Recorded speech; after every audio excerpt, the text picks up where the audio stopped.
সকালে ঘুম ভাঙতেই ছেলে আমার ঘরে ঢুকল। বলল, মা, রাতে তোমাকে নিয়ে স্বপ্ন দেখেছি। আমি কৌতূহলী হলাম। সে বলল, স্বপ্নে দেখলাম আমরা দুজনে একসাথে সমুদ্রের ধারে হাঁটছি। তুমি লাল শাড়ি পরেছিলে। আমি হাসলাম। সে বলল, কিন্তু স্বপ্নে তুমি আমার মা ছিলে না। আমি অবাক হলাম। সে আমার হাত ধরে বলল, তুমি ছিলে আমার স্ত্রী। আমরা হানিমুনে গিয়েছিলাম। আমার মুখ লাল হয়ে গেল। সে বলল, স্বপ্নে তোমাকে এত সুন্দর লাগছিল যে জেগে উঠতে ইচ্ছা করছিল না। আমি উঠে যেতে গেলাম। সে আমার হাত টেনে বলল, মা, এই স্বপ্ন সত্যি করতে চাই। তুমি আমার স্ত্রী হও। তার চোখে স্বপ্নের ছোঁয়া এখনও রয়েছে। সে বলল, আমি তোমাকে ভালোবাসি, আমার প্রেমিকা হিসেবে। বিয়ে করো আমাকে। আমরা সত্যিই সমুদ্রের ধারে যাব। আমার স্বপ্ন আর তার স্বপ্ন এখন একসাথে মিশে যাচ্ছে। এই গল্পটি সম্পূর্ণ শুনলে আপনাদের পানি অটোমেটিক বের হয়ে যাবে। সো যত দ্রুত সম্ভব হাতের কাছে টিস্যু নিয়ে বসে পড়ো। বিছানার চাদর যেন নষ্ট না হয় সেটা সম্পূর্ণ খেয়াল রাখার অনুরোধ জানিয়ে গল্পটি এখন শুরু করব। তার আগে সর্বশেষ অনুরোধ, দয়া করে এমন পানি বের করার গল্প নিয়মিত শুনতে আমাদের চ্যানেলটি সকলেই সাবস্ক্রাইব করুন। ধন্যবাদ। হ্যালো বন্ধুরা, আমার নাম মাধবী দাস। আমার বয়স ৪১ বছর। আমার স্বামীর নাম রঞ্জিত দাস, বয়স ৫ম বছর। আমাদের ২ সন্তান, অভিষেক আর রিয়া। অভিষেক ১৮ বছর বয়সী, কলেজে পড়ে। রিয়া ১৩ বছর বয়সী, স্কুলে যায়। আমি মাধবী দাস। আমার পুরো জীবনটাই ছিল সাধারণ গৃহিণীর মতোই। সকালে ঘুম থেকে উঠে সংসারের কাজ, বিকেলে টিভি দেখা, রাতে শুয়ে পড়া। কিন্তু যেদিন আমার ছেলে অভিষেক এসে ওই অদ্ভুত স্বপ্নের কথা বলল, সেদিন থেকেই আমার জীবনে শুরু হল এক অবিশ্বাস্য রোমাঞ্চ। অভিষেক বলল, মা, তুমি জানো না আমি রাতে কি স্বপ্ন দেখেছি। সত্যি বলতে, ওই স্বপ্নটা আমার কাছে খুবই বাস্তব মনে হয়েছে। আমি ভাবলাম ছেলেটা হয়তো কোনো সিনেমা দেখে এমন কথা বলছে। কিন্তু পরদিন সকালে উঠে দেখি আমার পিলো কভারে সমুদ্রের ঢেউয়ের মতো নীল রঙের দাগ। এটা কি করে সম্ভব? আমি তো কোনো নীল রঙের জিনিস ব্যবহার করিনি। তৃতীয় দিন আমার সাথে আরও অদ্ভুত ঘটনা ঘটল। রান্নাঘরে গিয়ে দেখি চুলার উপর একটা লাল শাড়ি ভাজা হচ্ছে। আমি চিৎকার করে উঠলাম। রঞ্জিত দৌড়ে এলো। সে বলল, কি হয়েছে মাধবী? আমি দেখালাম লাল শাড়িটা। কিন্তু সেটা তো আর নেই। রঞ্জিত বলল, তুমি হ্যালুসিনেশন করছ। ডাক্তার দেখাও। কিন্তু আমি জানি এটা কোনো হ্যালুসিনেশন নয়। কারণ ঠিক তখনই অভিষেক রান্নাঘরে এসে বলল, মা, তুমি কি লাল শাড়ি পরে সমুদ্রের ধারে যেতে চাও? এর মানে সেও কিছু একটা দেখেছে। চতুর্থ দিনে আমি ঠিক করলাম এই রহস্যের গভীরে যাব।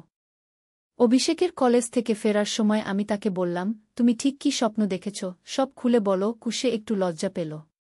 তারপর বলল, মা, আমার স্বপ্নে আমরা দুজনে একটা পুরাতন দুর্গে গিয়েছিলাম। সেখানে একটা গুপ্ত কক্ষ ছিল। আর তুমি? তুমি সেখানে একটা রানীর মতো সাজ পরেছিলে। রানীর সাজ? এটা আরও অদ্ভুত।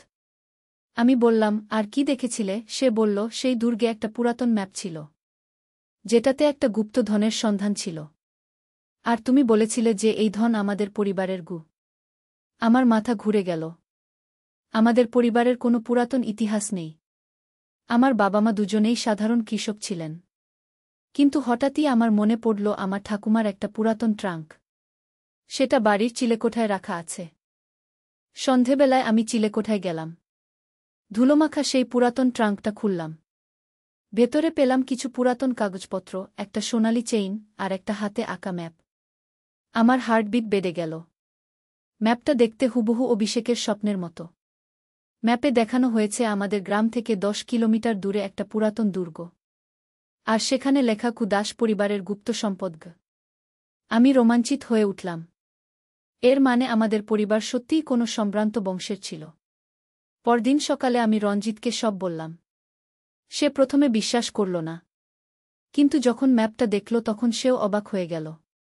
সে বলল, তাহলে চলো আমরা সেই দুর্গে যাই। অভিষেক আর রিয়াকে নিয়ে আমরা রওনা দিলাম। গাড়ি চালিয়ে ১০ কিলোমিটার গিয়ে দেখি সত্যিই একটা পুরাতন দুর্গ আছে। কিন্তু সেটা প্রায় ভেঙে পড়েছে।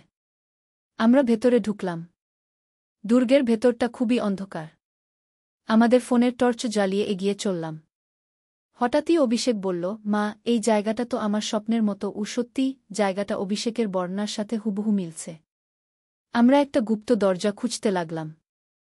ম্যাপ অনুযায়ী সেটা দুর্গের পূর্ব দিকে থাকার কথা। প্রায় 1 ঘণ্টা খোঁজাখুঁজির পর রিয়া একটা অদ্ভুত পাথর খুঁজে পেল। সেটা চাপ দিতেই দেয়ালে একটা গুপ্ত দরজা খুলে গেল। ভেতরে ঢুকে আমরা একটা সিঁড়ি দেখতে পেলাম।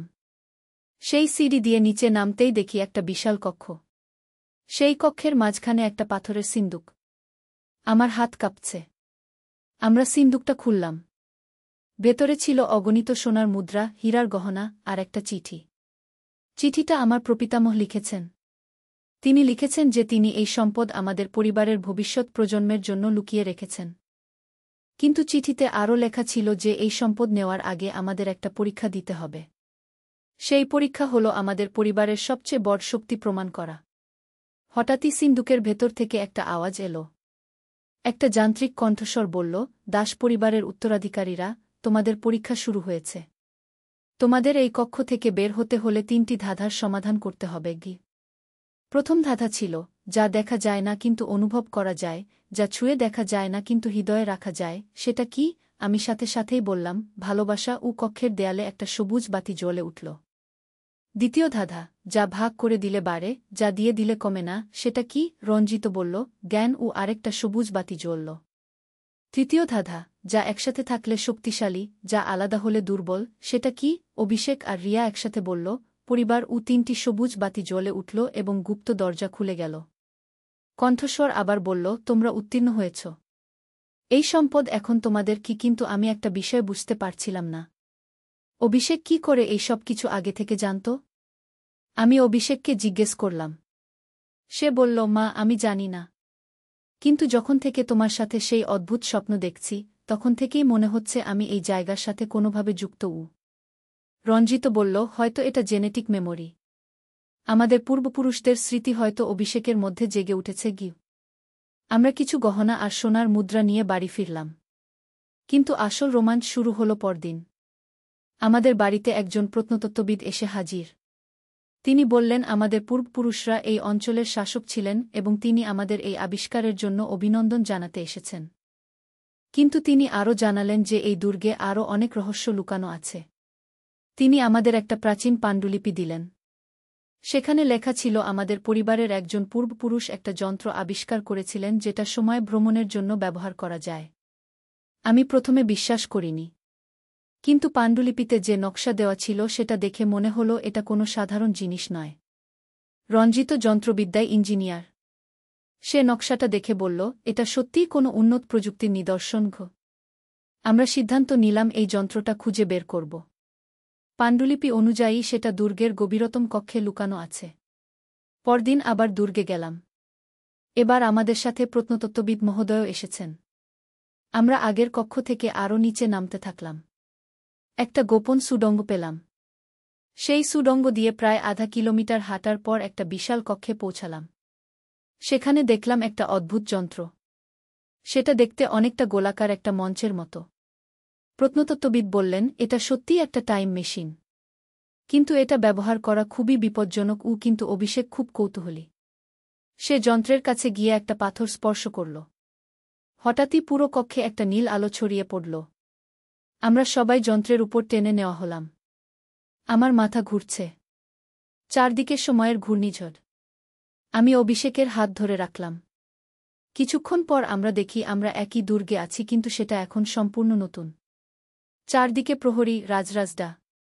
একজন মানুষ আমাদের দিকে তাকিয়ে বললেন, আহ, ভবিষ্যতের দাস পরিবার। আমি তোমাদের অপেক্ষায় ছিলাম। তিনি ছিলেন আমাদের পূর্বপুরুষ মহারাজ দেবেন্দ্র দাস। তিনি আমাদের বুঝিয়ে দিলেন যে তিনি জানতেন আমরা ভবিষ্যৎ থেকে আসব। তিনি আমাদের দেখালেন কিভাবে তিনি এই টাইম মেশিন বানিয়েছেন। কিন্তু তিনি আমাদের সতর্ক করে দিলেন যে আমরা যদি খুব বেশি সময় এই যুগে থাকি তাহলে ইতিহাস পরিবর্তিত হয়ে যাবে। তিনি আমাদের হাতে একটা বিশেষ রত্ন দিলেন। বললেন, এটা আমাদের যেকোনো বিপদে রক্ষা করবে। আমরা দেখলাম সেই যুগের মানুষদের জীবনযাত্রা, তাদের সংস্কৃতি, তাদের জ্ঞান-বিজ্ঞান সবকিছু। অভিষেক খুব মুগ্ধ। সে বলল, মা, আমরা কি এখানেই থেকে যেতে পারি না? কিন্তু আমি জানি এটা সম্ভব নয়। আমাদের নিজের সময়ে ফিরে যেতে হবে। মহারাজ দেবেন্দ্র দাস আমাদের ভবিষ্যতের জন্য আরও কিছু নির্দেশনা দিলেন। তিনি বললেন, আমাদের পরিবারে আরও অনেক গোপন ক্ষমতা আছে যেগুলো সময়ের সাথে জেগে উঠবে। আমরা টাইম মেশিনে ফিরে এলাম। আবার সেই নীল আলো, সময়ের ঘূর্ণি। আমরা আমাদের নিজের সময়ে ফিরে এসেছি। কিন্তু আমাদের হাতে এখন সেই বিশেষ রত্ন। বাড়ি ফিরে আমরা দেখলাম আমাদের জীবনে অনেক পরিবর্তন হয়েছে। আমাদের আর্থিক অবস্থা ভালো হয়ে গেছে সেই গুপ্তধনের কারণে। কিন্তু সবচেয়ে বড় পরিবর্তন হয়েছে আমাদের পারিবারিক বন্ধনে। অভিষেক এখন আর সেই অদ্ভুত স্বপ্ন দেখে না। বরং সে এখন ইতিহাস নিয়ে পড়াশোনা করতে চায়। রিয়া প্রত্নতত্ত্ব নিয়ে আগ্রহী হয়ে উঠেছে। রঞ্জিত এখন প্রাচীন যন্ত্রপাতি নিয়ে গবেষণা করে। আর আমি এখন জানি যে আমি শুধু একজন সাধারণ গৃহিণী নই। আমি একটি প্রাচীন রাজবংশের উত্তরাধিকারী। আমার মধ্যে আছে অনেক গোপন শক্তি। সেই বিশেষ রত্নটা এখন আমাদের পারিবারিক সম্পদ। কিন্তু এই রোমাঞ্চকর অভিজ্ঞতার পর আমি বুঝেছি যে সবচেয়ে বড় ধন হল আমাদের পরিবার। আমাদের ভালোবাসা, আমাদের একসাথে থাকা।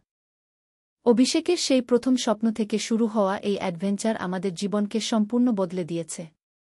আমরা জানতে পেরেছি আমাদের পারিবারিক ইতিহাস, আবিষ্কার করেছি গুপ্তধন, আর ভ্রমণ করেছি সময়ের মধ্যে। কিন্তু সবচেয়ে ভালো লাগা বিষয় হল আমাদের পরিবারের বন্ধন আরও মজবুত হয়েছে।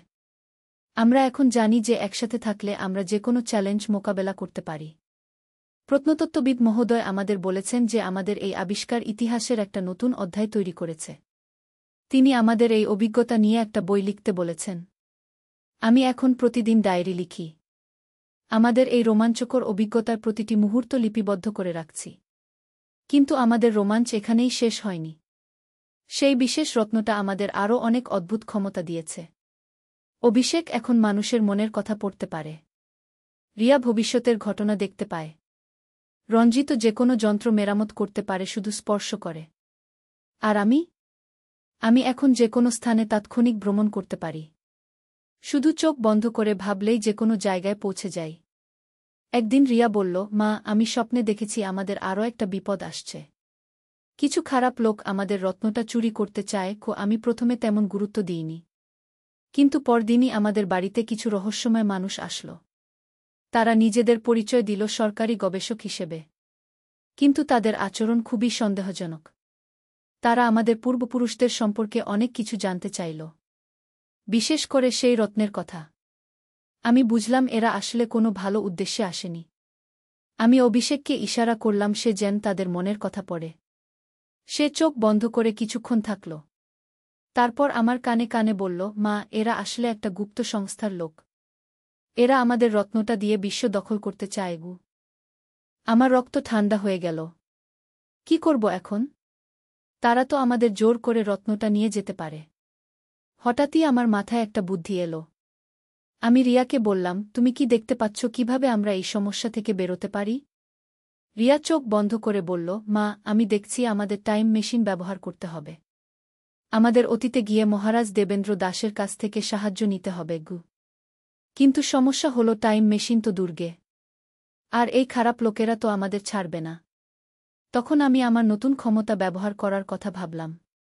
আমি পরিবারের সবাইকে স্পর্শ করে চোখ বন্ধ করলাম। মনে মনে ভাবলাম সেই দুর্গের টাইম মেশিন কক্ষ।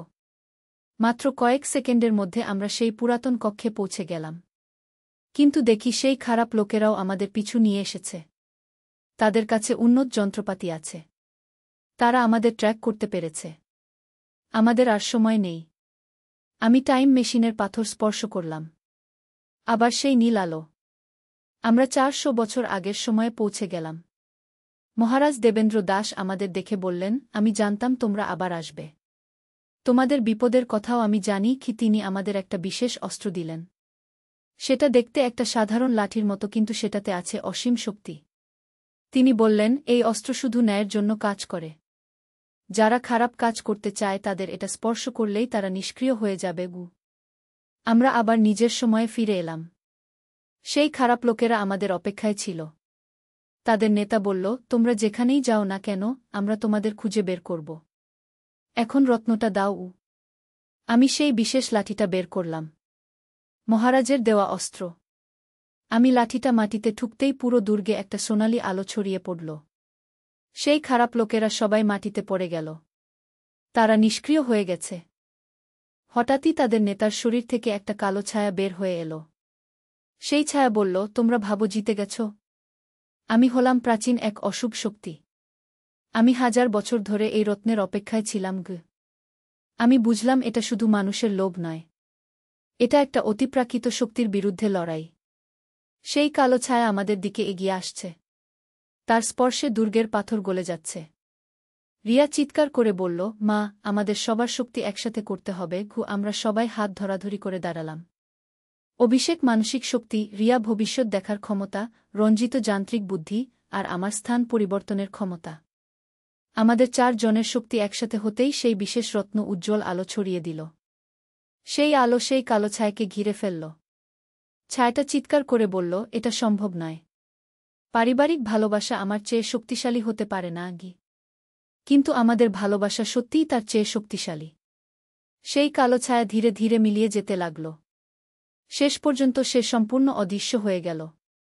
সেই খারাপ লোকেরা জ্ঞান ফিরে পেল, কিন্তু তারা এখন আর খারাপ নয়। তাদের মন থেকে সেই অশুভ প্রভাব চলে গেছে। তারা আমাদের কাছে ক্ষমা চাইল। আমাদের এই অভিজ্ঞতার পর আমি বুঝেছি যে আমাদের পরিবারের আসল শক্তি হল আমাদের একসাথে থাকা। আমাদের ভালোবাসা। সেই রত্ন, সেই গুপ্তধন, এমনকি সেই টাইম মেশিন, এসব তো শুধু বাহ্যিক জিনিস। আমাদের সবচেয়ে বড় সম্পদ হল আমাদের পারিবারিক বন্ধন। অভিষেকের সেই প্রথম অদ্ভুত স্বপ্ন আমাদের জীবনে এক বিরাট পরিবর্তন এনেছে। কিন্তু সবচেয়ে ভালো পরিবর্তন হল আমরা এখন একে অপরকে আরও গভীরভাবে বুঝি। আমি মাধবী দাস, একজন সাধারণ গৃহিণী যিনি হঠাৎই আবিষ্কার করলেন তিনি একটি প্রাচীন রাজবংশের উত্তরাধিকারী। কিন্তু এই সমস্ত রোমাঞ্চকর অভিজ্ঞতার পরও আমার কাছে সবচেয়ে মূল্যবান জিনিস হল আমার পরিবার। অভিষেক এখন ইতিহাসের ছাত্র। সে আমাদের পূর্বপুরুষদের নিয়ে গবেষণা করছে। রিয়া প্রত্নতত্ত্ববিদ হতে চায়। রঞ্জিত প্রাচীন প্রযুক্তি নিয়ে কাজ করছে। আর আমি এখনও সেই গৃহিণী। কিন্তু এখন আমি জানি আমার ভেতরে কত শক্তি লুকিয়ে আছে। শুধু আমার একার নয়, আমাদের পুরো পরিবারের। প্রতিদিন সকালে উঠে আমি সেই বিশেষ রত্নের দিকে তাকাই। সেটা এখন আমাদের ড্রয়িং রুমে একটা সুন্দর শোপিসের মতো রাখা। কিন্তু আমি জানি এর ভেতরে কত রহস্য, কত শক্তি লুকিয়ে আছে। কখনো কখনো অভিষেক বলে, মা, আমাদের কি আরও অ্যাডভেঞ্চার হবে? আমি হাসি। কারণ আমি জানি জীবনটাই একটা বড় অ্যাডভেঞ্চার। প্রতিদিনের ছোট ছোট ঘটনাও রোমাঞ্চকর যদি আমরা সেটা পরিবারের সাথে ভাগ করে নিতে পারি। আমাদের এই গল্প এখানেই শেষ। কিন্তু আসলে এটা শেষ নয়, এটা একটা নতুন শুরু। অভিষেকের সেই অদ্ভুত স্বপ্ন থেকে শুরু হয়ে আমরা পেয়েছি এক নতুন জীবন। একটা পরিবার যেটা জানে তাদের ইতিহাস, বুঝে তাদের শক্তি, আর সবচেয়ে বড় কথা, একসাথে থাকার গুরুত্ব। আজ রাতে ঘুমোতে যাওয়ার আগে আমি আবার সেই প্রথম দিনের কথা ভাবছি। যেদিন অভিষেক এসে আমাকে তার স্বপ্নের কথা বলেছিল। কে জানত সেই একটা স্বপ্ন আমাদের জীবনে এত বড় পরিবর্তন আনবে। এখন আমি প্রতিরাতে প্রার্থনা করি যেন আমাদের পরিবারের এই বন্ধন আরও মজবুত হয়। যেন আমরা সবসময় একসাথে থাকি। কারণ আমি জেনেছি যে পরিবারের চেয়ে বড় কোনো শক্তি এই পৃথিবীতে নেই। আমার গল্প শুনে হয়তো অনেকেই ভাববেন এটা সত্যি নাকি মিথ্যা। কিন্তু আমি জানি এটা সত্যি। কারণ ভালোবাসা সত্যি, পরিবার সত্যি, আর পরিবারের জন্য যে কোনো কিছু করার ইচ্ছা সত্যি। অভিষেকের সেই স্বপ্নের পানি আসলে আমাদের চোখের আনন্দের পানি ছিল। আমাদের পরিবারের সুখের পানি। যেটা আমাদের জীবনকে আরও সুন্দর করে তুলেছে। এই হলো আমাদের গল্প। মাধবী দাস আর তার পরিবারের অবিশ্বাস্য রোমাঞ্চকর অভিজ্ঞতা। একটি সাধারণ পরিবার যারা আবিষ্কার করেছে তাদের অসাধারণ ক্ষমতা। কিন্তু সবচেয়ে বড় আবিষ্কার হল, একসাথে থাকলে যে কোনো অসম্ভব জিনিসই সম্ভব হয়ে ওঠে।